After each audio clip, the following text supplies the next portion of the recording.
a really interesting one looking at the current challenges that corporations are facing with preparing their IDS at the moment. So as someone who used to do a lot of preparation and review of these IDSs, there are a lot of challenges that come about. So if we sort of break it down, first up is getting the source data out of your system. So depending on what kind of organization or how the organizations, inherited systems or sort of the general ledger systems they've implemented over the years, some have got one, some have got many. The data comes out in certain formats, usually fairly unstructured. It can be fairly messy to sort through.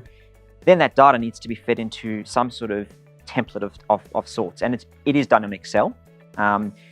Excel is very flexible in that manner. So what a lot of corporations have done, and I've observed, is designing an Excel template to collect this data that comes out of these source systems.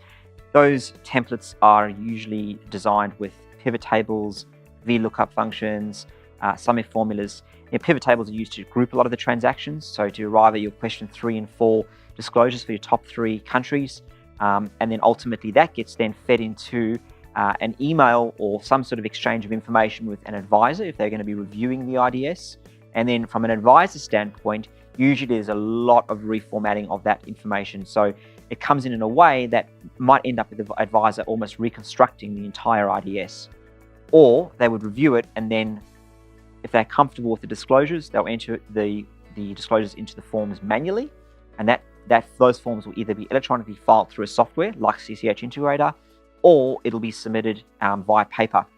And there are a lot of challenges, Jim, with that process, isn't there? I mean, we are seeing corporations go through a plethora of challenges. Absolutely. I think we've spent time with around about half of the ASX 1000 inbound and outbound multinational corporations and really analysed the way in which they're preparing the IDS disclosures currently. What's been really interesting is actually surveying those corporations too, and finding that on average, it's around about 5 weeks of person effort of time that's going into the preparation task. Those 5 weeks, again, in a lot of cases, these inbound multinationals, it's one person tax department. So you're talking about 10% of their working year just on this one IDS disclosure as part of their company income tax return. Now, in the world of local file, that time's only going to increase. The scope of information to be disclosed to the ATO is increasing.